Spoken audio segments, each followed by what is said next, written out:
수능 확통 30번을 한번 이제 같이 살펴보겠습니다. 비어있는 주머니가 10개가 있고 공이 8개가 있다. 그런데 각 주머니에는 공이 2개 이하로만 들어갈 수 있다. 그런데 가나 조건을 보면요.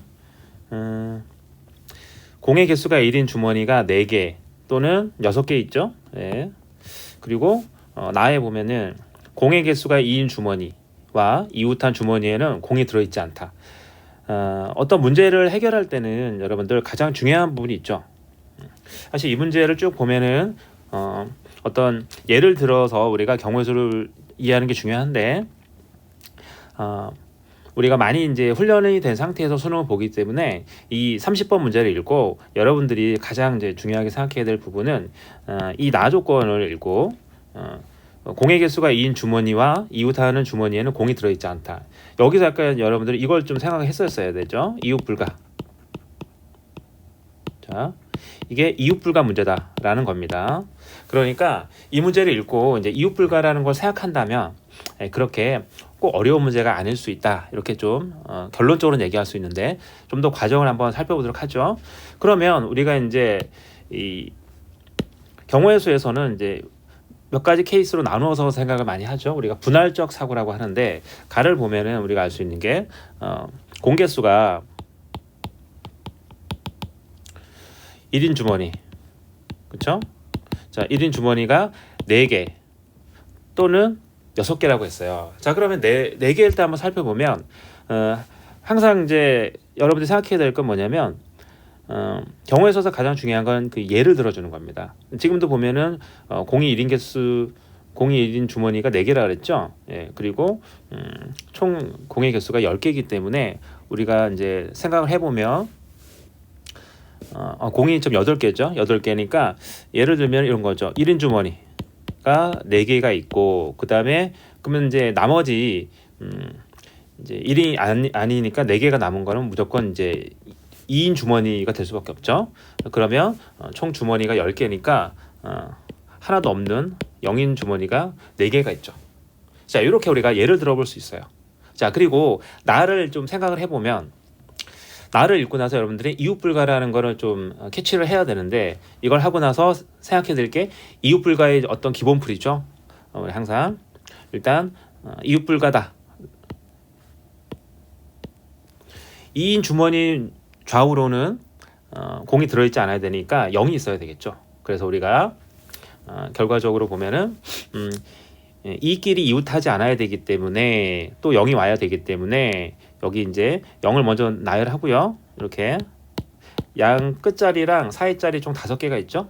여기에다가 일단은 2를 먼저 집어넣는 거죠. 자, 그러면 어떻게 되냐면 오스 2가 되겠죠. 그러면 예를 들어서 2가 있어요. 이렇게 하나 이웃하지 않도록 이렇게 2개를 만들었어요. 그렇죠? 자, 그러면은 0하고 2는 일단 배열이 된 거라고 볼 수 있는데 1이 남았죠. 1 같은 경우에는 이제 이 나머지 3개 자리에 올 수밖에 없어요.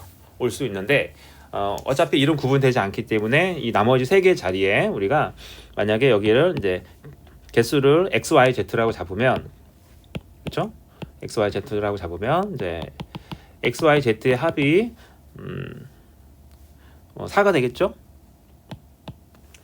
그래서 여기에 이제 예를 들어보면서 우리가 알게 되는 건데 이 XYZ에다가 1을 넣기 때문에 결국 이거는 이제 중복조합에서 3H4가 된다라는 거죠. 이렇게 그러면 계산해 보면은 15가 나오고요. 자, 사실 여기 계산은 그렇게 중요하지 않죠. 제일 중요한 거는 이제 이따가 밝히겠지만 이웃 불가라고 볼 수 있는데 마찬가지 방법으로 만약에 공개수가 1인 주머니 이게 이제 6개다라고 하면 자, 이 상황을 예를 들어 줘야겠죠. 자, 1을 6개 써주시고 그 다음에 2가 하나 있겠죠. 그럼 총 7개니까 주머니 3개가 비어 있으니까 이렇게 0인 주머니가 3개 있습니다. 자, 그러면 마찬가지로 우리가 먼저 0을 배열하고요. 그러면 4개의 자리가 생기는데 이 중에서 2가 들어갈 자리 하나를 선택하겠죠. 그러면은 이제 4스 1이 되고요. 자, 그럼 만약에 2가 한쪽에 있다. 그러면 나머지 3개 자리에다가 마찬가지로 이제 중복조합이 이제 들어가니까 x, y, z 합이 이제 6이 되겠죠. 자, 그러면은 남은 자리는 3h 6이 되니까 이제 그래서 답이 나오죠. 자, 28이니까 결과적으로는 110이다. 그래서 답은 이제 뭐 여러분들 충분히 구할 수 있어요. 150이죠. 위에는 150이고, 자, 260이다. 이렇게 우리가 나옵니다. 자, 이 풀이 과정을 여러분들이 한번 쭉 지켜봤는데, 여기서 여러분들이 생각해야 될 게 있어요. 항상 수학을 잘하려면은 모든 과정을 기억할 필요는 없습니다. 수학을 반복하다 보면은 많은 부분은 쉬워지고 빨라지고 잘 해결이 돼요. 자, 그러면 항상 수능 정도까지 열심히 이제 준비한 시험에서는 핵심 포인트를 여러분들이 이제 잘 생각하는 게 중요한데, 사실 이 문제는 웬만큼 연습한 학생인 경우에 나를 읽고 이웃불가라는 것만 사실은 알고 이웃불가의 기본풀이, 나머지 먼저 배열하고 끼워 넣는 형태로 생각만 해줄 수 있다면 크게 어렵지 않은, 사실 30번은 이 이웃불가 풀이를 생각하지 않고 예를 들어서 푼다면 시간도 오래 걸리고 틀릴 가능성이 상당히 높죠.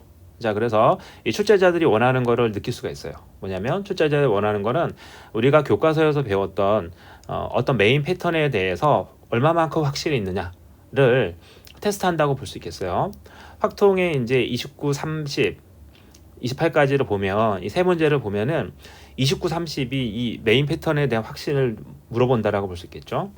28번은 조금 객관식 28번은 좀 어려운데, 걔는 이제 메인 패턴의 확신보다는 그냥 최대한 얼마만큼 잘 이해하고 나타내느냐, 그런 걸 이제 본다고 볼 수 있죠. 그래서 여러분들이 수학을 공부할 때는 지금 30번 예처럼 출제자들이 항상 중요한 패턴에 대해서 항상 물어보기 때문에 그거를 얼마만큼 쉽게 또 오래 걸리지 않게 해줄 수 있느냐, 그것이 이제 관건이라고 볼 수 있겠습니다.